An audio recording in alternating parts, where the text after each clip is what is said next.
This is Mostly Linux on Mostly Gaming, episode 0.27. Let's roll.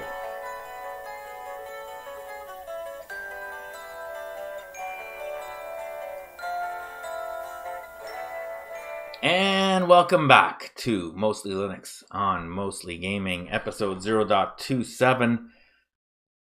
We're ready to roll. We took a break last week. Episode 0.26 was a text-only episode. Apologies for those that missed us. It's been busy. We've been building new PC. It's in a bit of a dysfunctional state right now, so we're broadcasting here on our trusty XPS 13.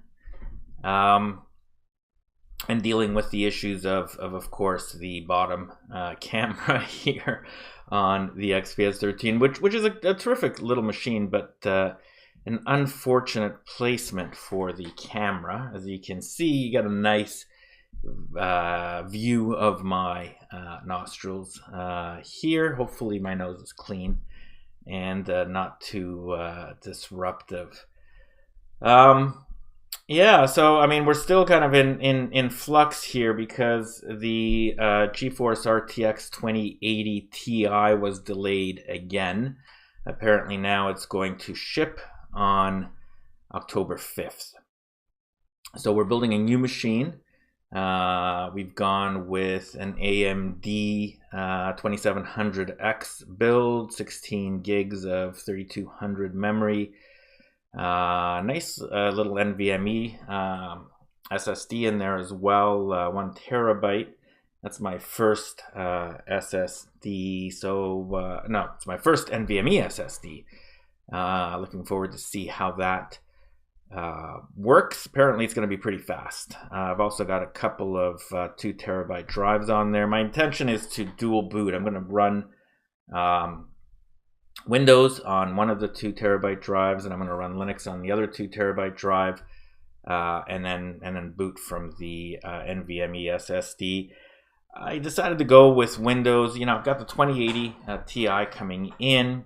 I want to be able to run it at its full capacity, and Android and Linux drivers are starting to come together for running the I guess the RT and the the various other attributes of the 2080 Ti, and including, I guess, DLSS, I believe, which is the big thing, even bigger in my opinion than RT, is the super sampling hardware that is built into the card. But those things are going to be optimized for Windows first. I mean, let's face it, it's the majority of the market.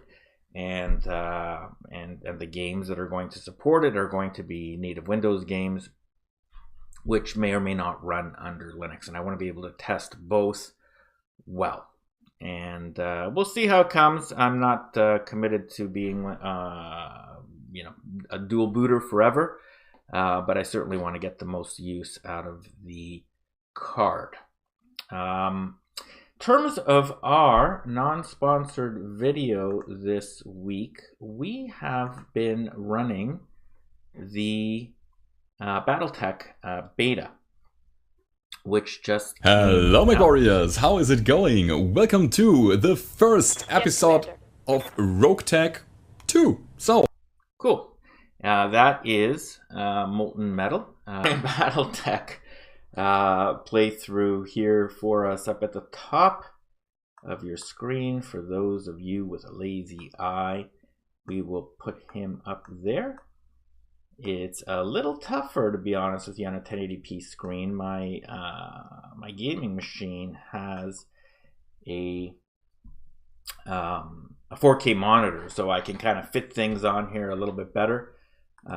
This one has a 1080p monitor, so it's not gonna work as well. Let's stick that always on top.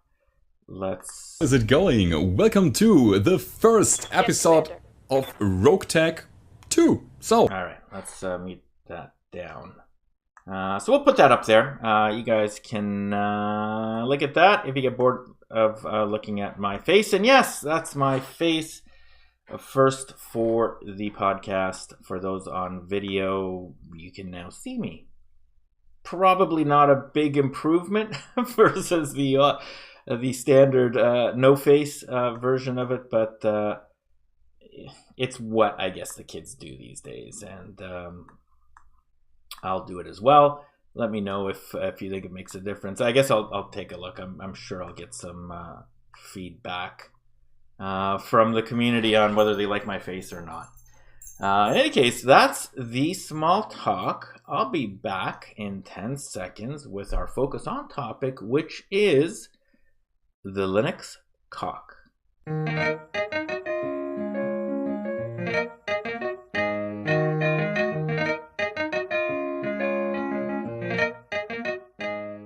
And we're back here with our focus on topic this week, which is the Linux Code of Conduct, also referred to as the CoC, hashtag COC.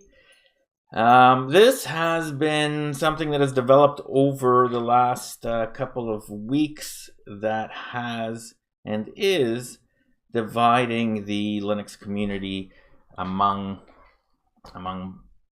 let's say those that are convinced that the way to drive Linux forward is through a strict merit-based system, and those that believe that it should be more open, more diverse, and more fair. And of course, all of those words are positive, good words that really are hard to disagree with. But yet here we are in a situation where the Linux community is torn between different visions for the future. So we're going to talk a little bit about it here. I'm going to editorialize, as required, but I want to focus on the facts first. And let's begin here with some background. Linux was set up some 20, 25 maybe years ago by Linus Torvalds, and it was set up as a strict meritocracy. And what that means is that the key to Linux was good code, and it didn't matter to Linus what your background was, whether you were black or white or green or blue or he or she or they or anything else, really. The idea is that the code comes first, and if you contribute good code, you are welcome to participate in the Linux project. And many people that choose to contribute, because Linux is not a proprietary commercial project. It is an open source project where people and programmers and contributors volunteer their time. It's really a tremendous project, the most successful open source project in the world and of all time. And it has allowed for the development of a kernel that drives most of the world today. It of course includes the Linux desktop that I'm running right here in Tergos, but it also drives the majority of web servers around the world. The web is driven by the Linux kernel, and of course Android, which is based on the Linux kernel. Chrome OS is based on the Linux kernel, and through all of these evolutions of the kernel, it is, as I said, the most popular operating system in the world. And Linus Torvalds is responsible for that, along with others like Richard Stallman, who started the GNU project, which was really the establishment of open source concepts to begin with. Now, Linus has been referred to as an asshole. He is on record here in this article that we're looking at on screen here, January 2015, as basically saying, I care about the technology and the kernel. That's what's important to me. I don't care about you. And he, he has been on the record as being somebody that is pure to the code. And vocal about it.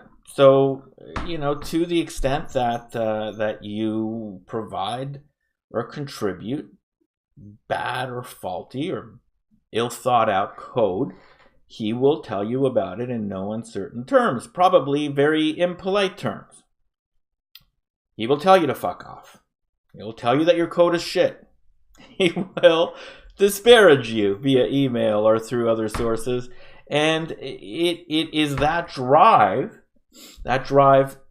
to the purity of the code that has driven the project forward. And that makes it so dependable. And the reason that people contribute to the Linux kernel is for reputational benefits by and large, because they're not paid in cash and they are volunteering their time. So you volunteer your time to contribute to the Linux kernel because when your code is accepted, you can put that on your resume, or everybody knows where that code came from. And being a valued contributor to something like Linux is a feather in your cap. It's a very positive thing because everybody knows that good code is accepted and that Linux is a merit-based system. So, what's the problem with that? Well, the problem with that is that people's feelings can get hurt, which is what many claim has happened as Linus has, a reputation for being a prick and for hurting people's feelings, and he's been taken to task for that behavior in the past. So it all came to a head when there was an article in the New Yorker. And there we go. So this appeared in the New Yorker in the science pages on September 19th. And the story basically said that after years of abusive emails, the creator of Linux steps aside. And the emails, just reading from the article here, of the celebrated programmer land like thunderbolts from on high into public lists full of invective, insults, and demanding language. Please just kill yourself now. The world will be a better place, he wrote in one. Guys, this is not a dick-sucking contest, he observed in another. Shut the fuck up, he began in a third. So the story basically took him to task as being a benevolent dictator prick, and he wound up stepping down temporarily to get some assistance on how to understand people's emotions and respond appropriately. Torvalds, who is 48 and lives with his family outside Portland, Oregon, made clear that he wasn't burnt out. I very much do want to continue to do this project that I've been working on for almost 3 decades. He wrote in a post to the Linux kernel mailing list. I need to take a break to get help on how to behave differently and fix some issues in my tooling and workflow. Torvalds named a deputy, Gregory Croa Hartman, to run the project while he was away. So kind of an odd reaction, an odd and sudden stepping back to get some counseling. The New Yorker article has been described by some as being very one-sided. He, talks about his compensation, but really the people that are interviewed and quoted in it are some would call them social justice warrior types that perhaps have an agenda. In this article, many are saying that it had an agenda to basically, slam Linus and his approach to merit. in this paragraph right here. It says, Linux's elite developers who are overwhelmingly male tend to share their leaders' aggressive self-confidence. There are very few women among the most prolific contributors, though the Foundation and researchers estimate that roughly 10% of all Linux coders are women. Everyone in tech knows about it, but Linus gets a pass, Megan Square, a computer science professor at Elon University, told me, referring to Torvalds' abusive behavior. He's built up this cult of personality, this cult of importance. And they go on to basically, attack him for being a prick. And not only that, but I guess the argument is that his attitude is driven by the male, alpha male characteristics of the contributors that provide the code, which, having said that, is the most successful open source software project in the history of the world and the most popular operating system of all time. But it's broken because he's a prick. Because women throw in the towel. And they say, why do I need to put up with this?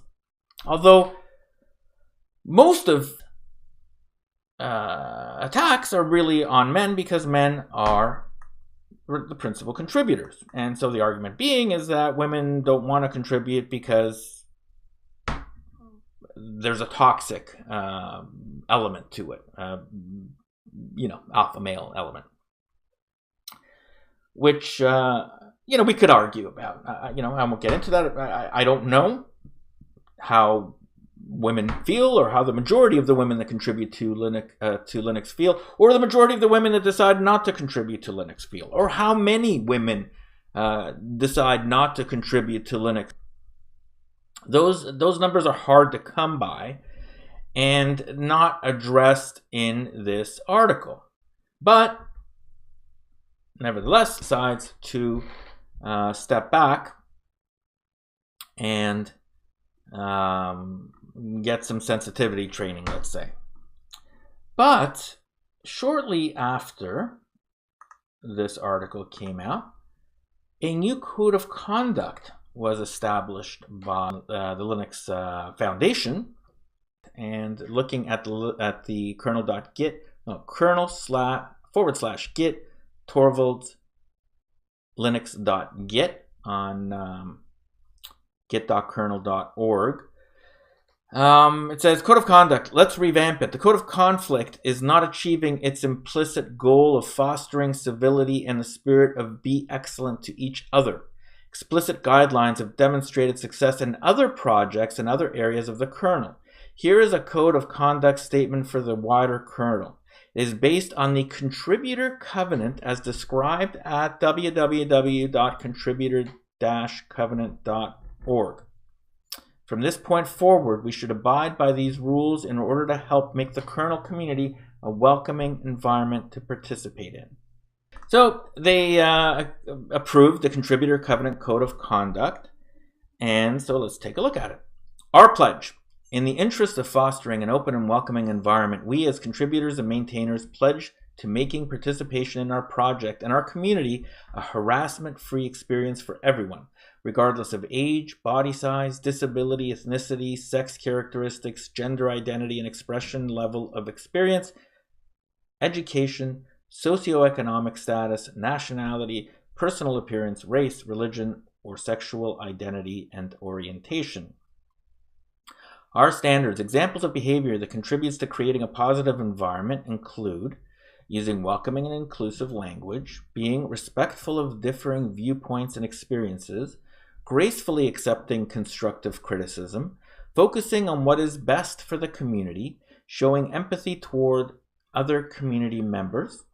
And examples of unacceptable behavior by participants include the use of sexualized language or imagery and unwelcome sexual attention or advances, trolling, insulting, derogatory comments, and personal or political attacks, public or private harassment, publishing either's private information such as a physical or electronic address without explicit permission, other conduct which could reasonably be considered inappropriate in a professional setting.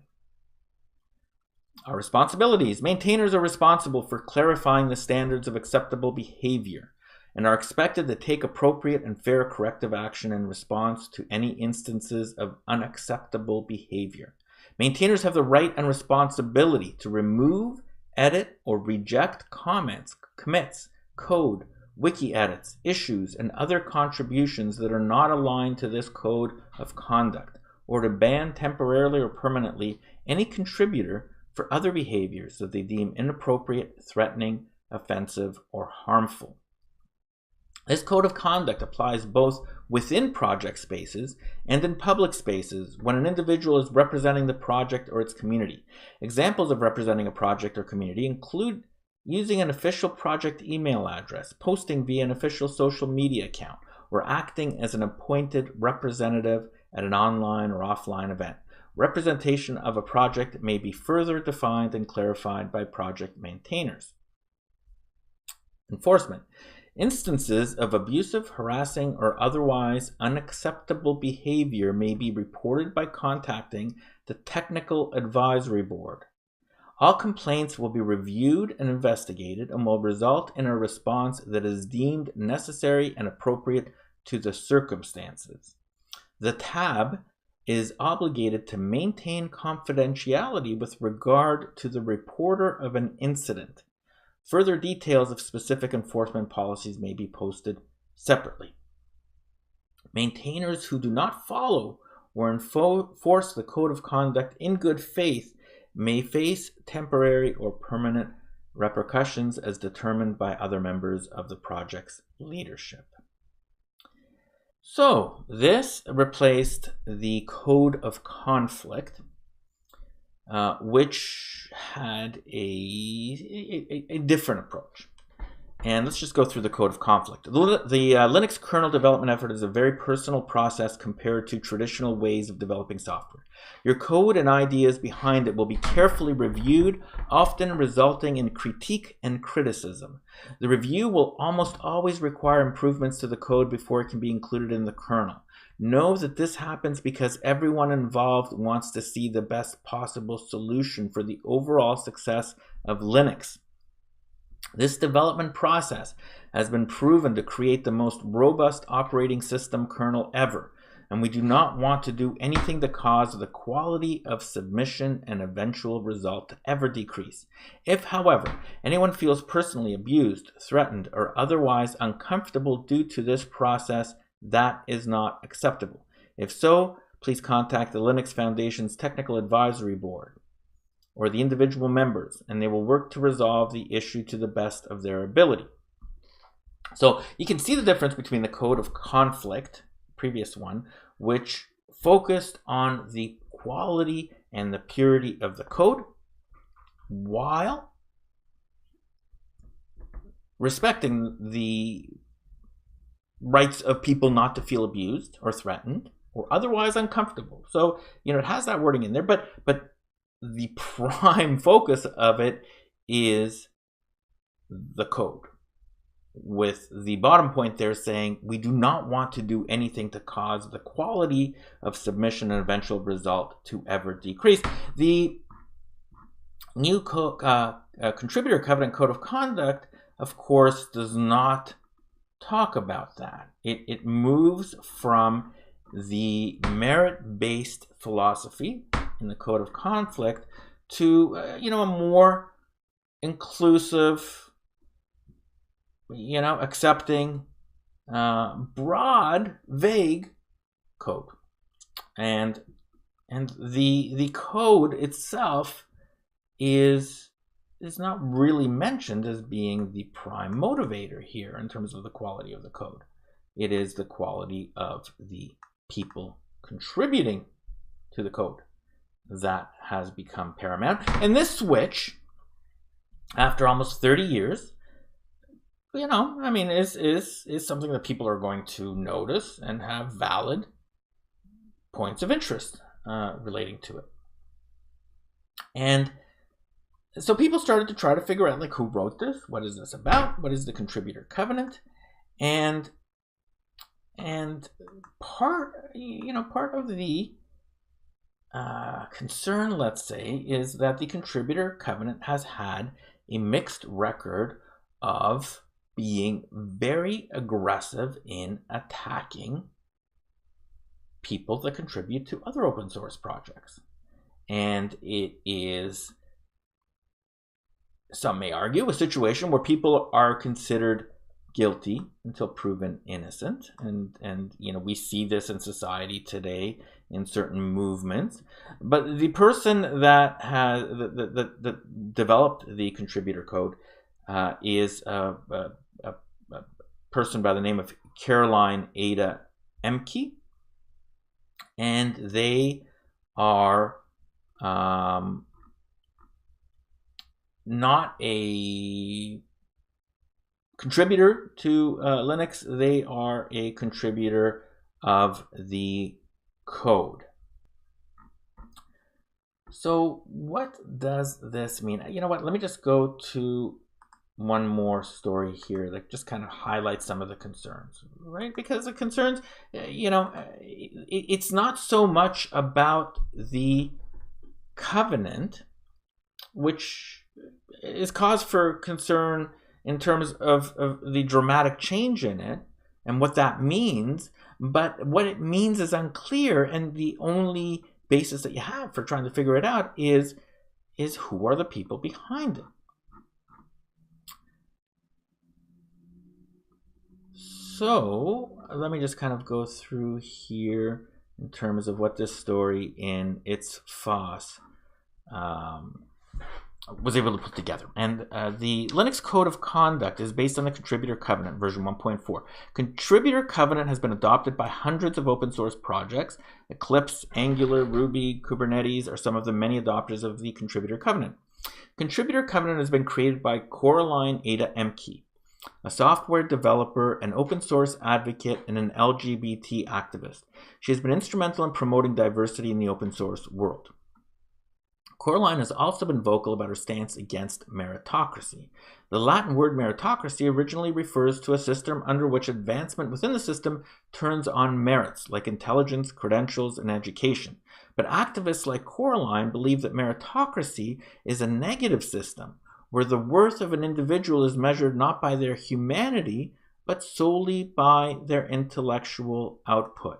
And we can see here a bunch of posts on meritocracy or against meritocracy by Coraline, including that meritocracy is a dystopian delusion and needs to be rooted out wherever it takes hold. This is one problem with meritocracy. It divorces output from the person. It rewards bad people for writing good code. All right, so that's an interesting take on that. Remember that Linus Torvalds has repeatedly said that he cares about the code, not the person who writes it. Clearly, this goes against Coraline's view on meritocracy. Coraline has had a troubled incident in the past with a contributor of Opal project. There was a discussion taking place on Twitter where Elia, a core contributor to Opal project from Italy, said, "Trans people not accepting reality is the problem here." Coraline was neither in the discussion nor was she a contributor to the Opal project, but as an LGBT activist, she took it to herself and demanded that Elia be removed from the Opal project for his views against trans people. A lengthy and heated discussion took place in Opal's GitHub repository. Coraline and her supporters, who never contributed to Opal, tried to coerce the moderators into removing Elia, a core contributor of the project. While Elia wasn't removed from the project, Opal project maintainers agreed to put up a code of conduct in place. And this code of conduct was nothing else but Coraline's famed contributor covenant that she had pitched to the maintainers herself. But the story didn't end here.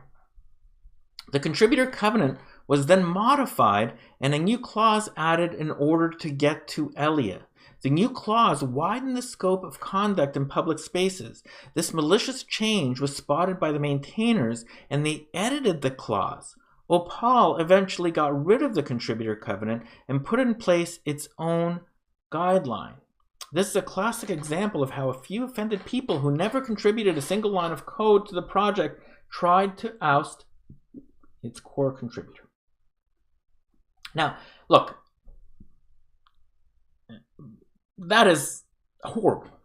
And people, like I said, people are concerned because the project went from a merit-based system to something mushy, put together by somebody that is dramatically opposed to the foundational basis of Linux and does not contribute code, and who has a history of wielding contributor covenants and adjusting them to attack people she disagrees with. People have a right to feel threatened by this because it is a threat. And that's resulted in a backlash. And a number of movements, including one, perhaps not very nicely named, cockblock, hashtag COC block.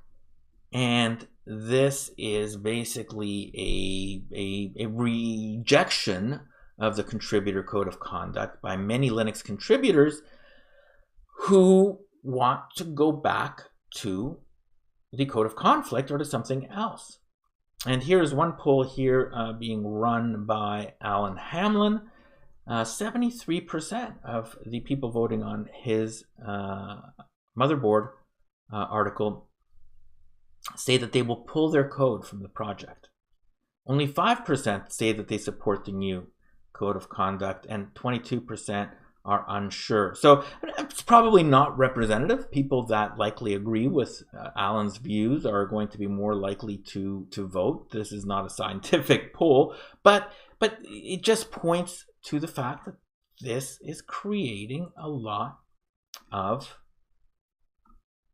conflict rather than unity. And Coraline is proud of the conflict because she sees these people as the enemies, those that do not actively support her views. Even those that are silent are the enemy, and she will go after you. She said that. She said that. And so, we've got a backlash. We've got potential forking because there are other people now that have developed other codes of conduct, including the NCoC, which is no code of conduct. And the no code of conduct is available on GitHub, which is pretty simple. It says, no code of conduct is a groundbreaking new idea, designed to help you find communities and projects that will not get stuck endlessly debating how members should behave in their communities, only to be found to never be fully resolved to anyone's liking. What if we all agreed? We are all adults, capable of having adult discussions. 2, we accept everyone's contributions. We don't care if you're liberal or conservative, black or white, straight or gay, or anything in between. In fact, we won't bring it up or ask. We simply do not care. 3, nothing else matters. And so this is a movement. It's unclear how popular it is to basically use this as your code of conduct. It's difficult, though, in a social justice battlefield to go against these warriors because they will rally and attack you. And if you're a commercial business like Google or any one of the larger open source projects, it's not simple enough to not support it. Just to basically say we're not going to support it. But not supporting it means that you are the enemy and you will be attacked. And it creates an incredible amount of pressure and the threat of bad publicity on people, which is exactly what they want. So you can basically put together that conduct code, which is vague enough to be used as a weapon. That's the concern in any case, right? And it's not just a concern because it has happened. So that's the controversy. I mean, the latest in it is that Linus answered some questions to the BBC, and he let's see if we can get it to run up here. He basically said, I'll never be cuddly, but I can be more polite. And he basically said that even as a child, he was not a people person. He's not, he's a programmer, he's an engineer. He is a code-focused person, and that's his personality. And I would say that many of the people that contribute, many of the people that go into engineering or sciences, programming, code, tend to not be people. And, I'm not a psychiatrist or a psychologist to explain why, but it could be because they just like the purity of code. It's right or it's wrong. It works or it doesn't. It crashes or it flies. And I think the vast majority don't give a crap either way. Like, we just are normal, good people. I ran a company where about 10 years ago, one of my employees came out as being trans. I was not aware that the person was trans. The person presented as a male. Great guy. Worked in our San Diego office, and he notified me that he was transitioning and would now be a she. And wanted to talk about it. And of course, I didn't have a code of conduct at the time. I don't think we ever had a code of conduct other than be good to each other. But she wanted support, which I provided. And the person was a programmer, very, very good. And mentioned that as part of the transition, she wished to use the restroom of the gender of her choice, which was female. And I agreed to that. I agreed to that because I am not here to judge, who you decide you want to be. And if you want to be a woman, then by all means be a woman, and I will treat you as a woman for as long as you wish to be treated as such. But some sensitivity to others who find this outside of their normal course of exposure, let's say. A lot of women that worked in that office may never have been around a trans person before. So we had an information session just to basically advise them of what it meant and what it is and what it means for this person. And we asked for everybody to treat this person with respect as a fellow woman. And you know what they did? There was no issues. Nobody ever came up to me and said, I have a problem with that. I have a problem of any sort. We just are good people fundamentally. And this is kind of the difference between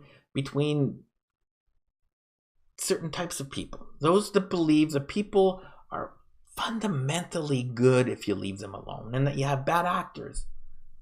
But those are the exception. And those that see enemies everywhere and believe that people are fundamentally flawed and that they are fundamentally oppressed and that they must fundamentally equal it through laws and changes and so forth. And I don't accept that. I think people are good. It worked out perfectly. She stayed with us for a very long time. In fact, she outlived my tenure with the company.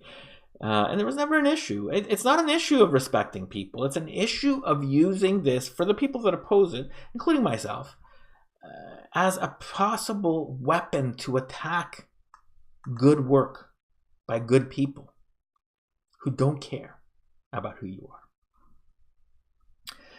So that's the Linux Code of Conduct. I don't know where this is going to go. I imagine, by and large, it will blow over and it will blow back up when somebody is attacked.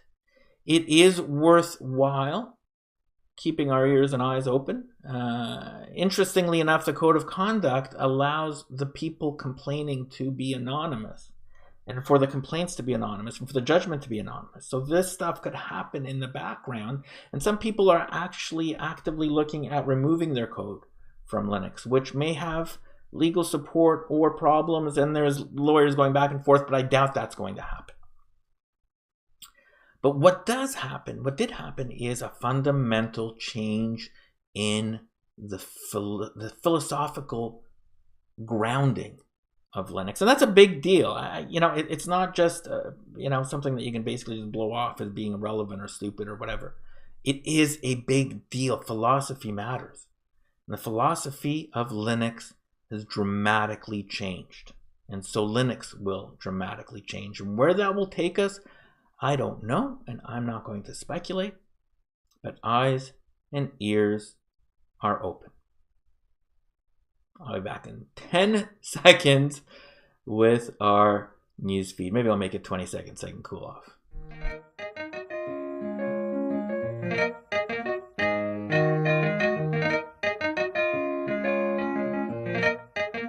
We're back. Boy, that was pretty deep. I feel a little stressed out. Anyway, let's jump into our news feed for some lighter fare. First of all, Wine 3.17 brings better shell, auto-completion support, and bug fixes. This was released a few days ago. Wine 3.17, some terrific progress on the Wine project. It came out on September 28th as the latest bi-weekly development update. It's not an exciting update according to Phoronix here, mostly focusing on bug fixes in Wine 3.17, including corrections to Microsoft Office, Photoshop, Elements, Slack, World War I, Gold, Ski Challenge, Paint.net, and a number of other games and apps. But at the same time, Valve also released the Proton 3.7-7 beta, improved in this flavor of wine, catered to Steam Play. There is now DXVK 0.80 integrated, which fixes mouse behavior for some games and mice having high sample rates and improved full screen Alt-Tab behavior. So ongoing improvements to both Wine, DXVK, Steam Proton. If you want to get access to the new Proton beta, just basically run Steam on Linux, choose Steam Play, and select the new beta. I've tried it. I didn't notice anything major, but it is good to have the constant updates. But on the native front, Battletech gets an opt-in Linux beta on Steam. This story coming to us from Gaming on Linux. I bought Battletech the day it came out for Windows. At the time, they had mentioned that the Linux version would be available, in a few months. And there was a Steam sale, and I decided to basically cash in on the Steam sale, but I haven't played it.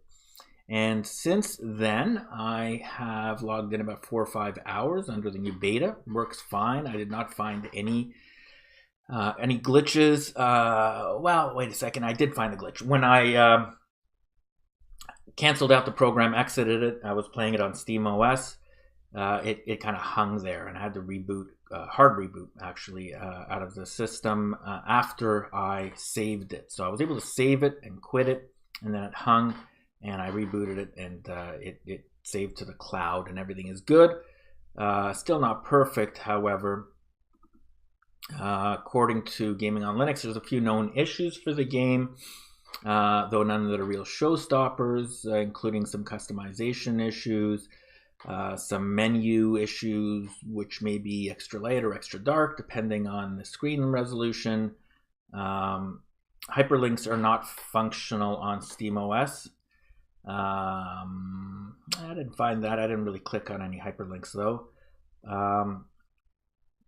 Logging into a Paradox account always ends in a failure on the first attempt on SteamOS only. I did not find that. I actually logged in to my Paradox account without any problem.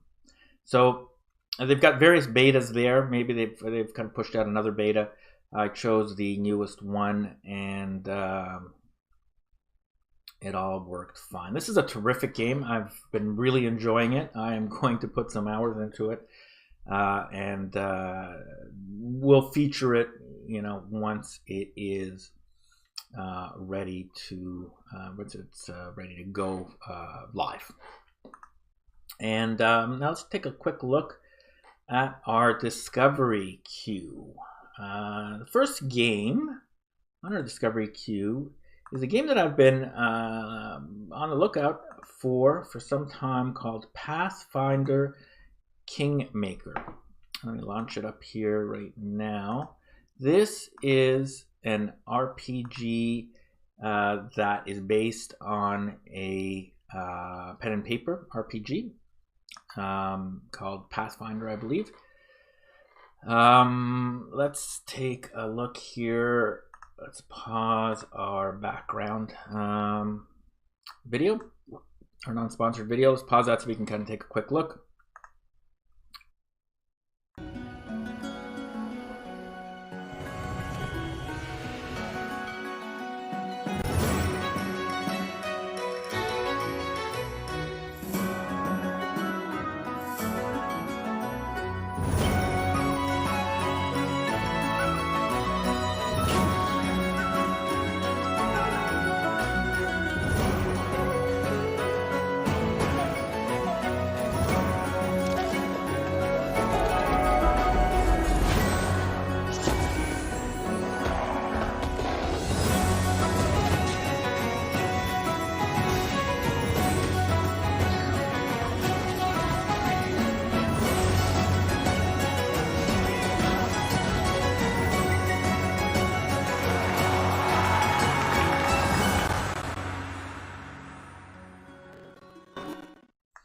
And you know what? I gotta say, it looks very interesting to me. It's the kind of game that I like. It says no user reviews. It came out September 25th. That's a bit odd that there's no user reviews.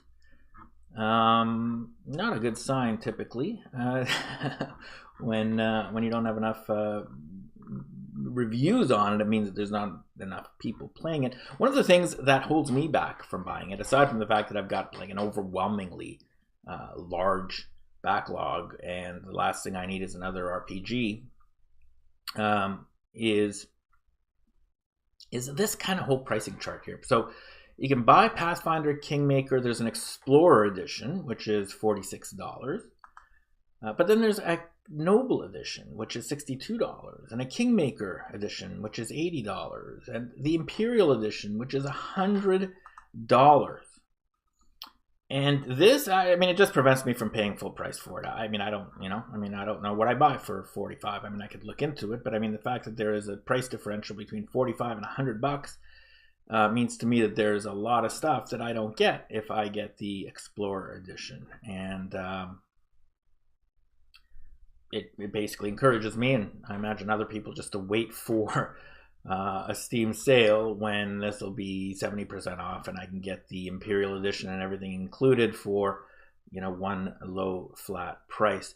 This apparently is a difficult RPG with you know, typical isometric battle-like elements similar to Pillars of Eternity, Baldur's Gate, that kind of genre, but with a town building, city building element to it. It is something on my wish list, and you know, I'll pick it up eventually. I like that kind of game, but the complex pricing strategy just kind of, you know, turns me off. The other big game that was released in the last little while is something called CrossCode. Let's take a quick look at CrossCode here. Let's run that again. CrossCode, go to link. And this is, let's just pause it here. This is a retro-inspired 2D action RPG set in the distant future. CrossCode combines 16-bit SNES-style graphics with butter-smooth physics, a fast-paced combat system, and engaging puzzle mechanics served with a gripping sci-fi story. This one also has no reviews. It could be, I mean, I'm right on the Steam site. It's odd. It's odd because this is a popular game from what I can establish. This is $22. Just $22. They've got, you know, a version with soundtrack for $32, but the core game is $22 if you want to give it a shot. Let's take a look at the... There we go.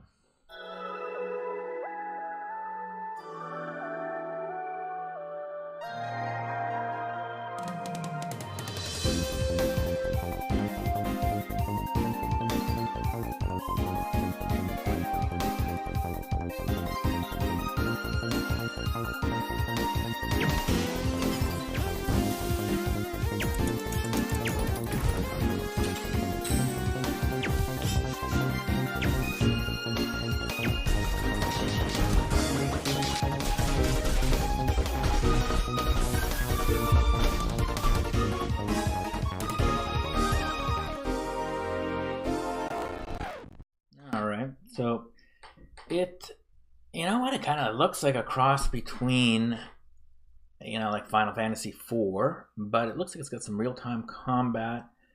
I love the art style, the old SNES art style.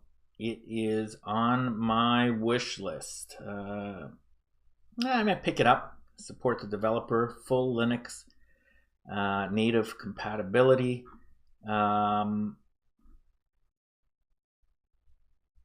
Yeah, definitely something that I'm going to pick up.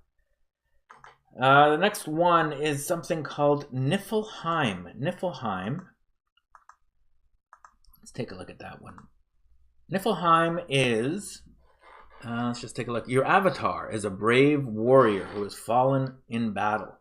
But instead of finding well-deserved peace in Asgard, his soul is trapped in the harsh world of Niffleheim. Survive in this hostile world. Ransack the neighboring lands. Explore dangerous dungeons and find your way to Valhalla. This is 10% off right now. It is $18. Supports the Steam controller, big picture mode, SteamOS, and Linux native. That is interesting. Let's take a look at the trailer here.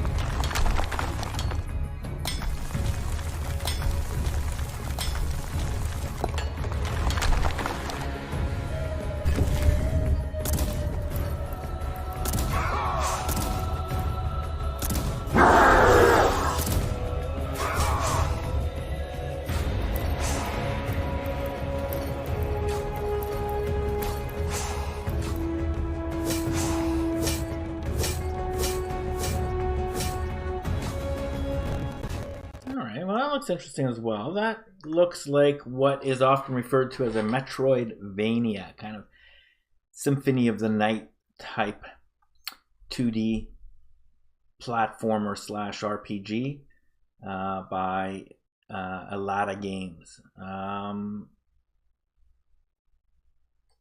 Yeah, that's gonna make my wish list. $18 for sure. That's going to be wish listed. Let's pick that up when it has a chance. Support those that develop native Linux. Look, we've got Steam Play and all that stuff, but you know what? There's nothing better than a native Linux game. And the next one is also native Linux. It's called Mana Spark.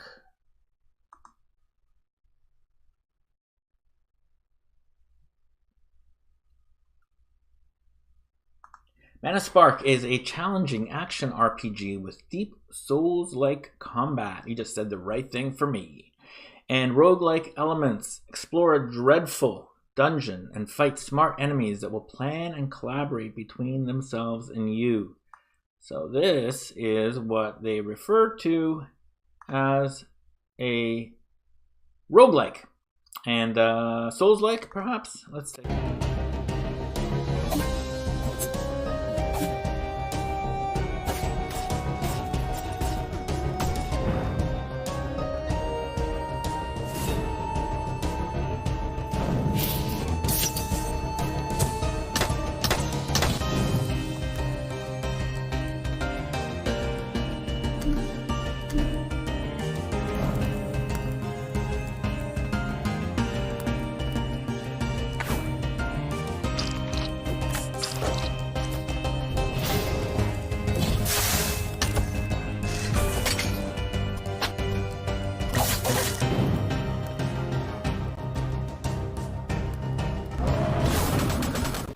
So this is a Souls-like, roguelike dungeon crawler. Mana Spark by Behemoth Kishimoto Studios. It is less than $10 on Steam. 15% off right now. It's a completely skill-based, combat-based game. So it's basically like a 2D, 8-bit like version of Dark Souls. Requires Ubuntu 14.04 or later. Doesn't really have very intense hardware requirements. That will also go on my wish list. We'll check it out. Seems to be I'm taking a look here at the reviews. None of these have had any user reviews. So it's either because they've just been released or there is something wrong with the review page on Linux and it's not basically showing them up. Whatever the case, those are the items in our discovery queue this week. And we're going to be back in 10 seconds with our back of the show.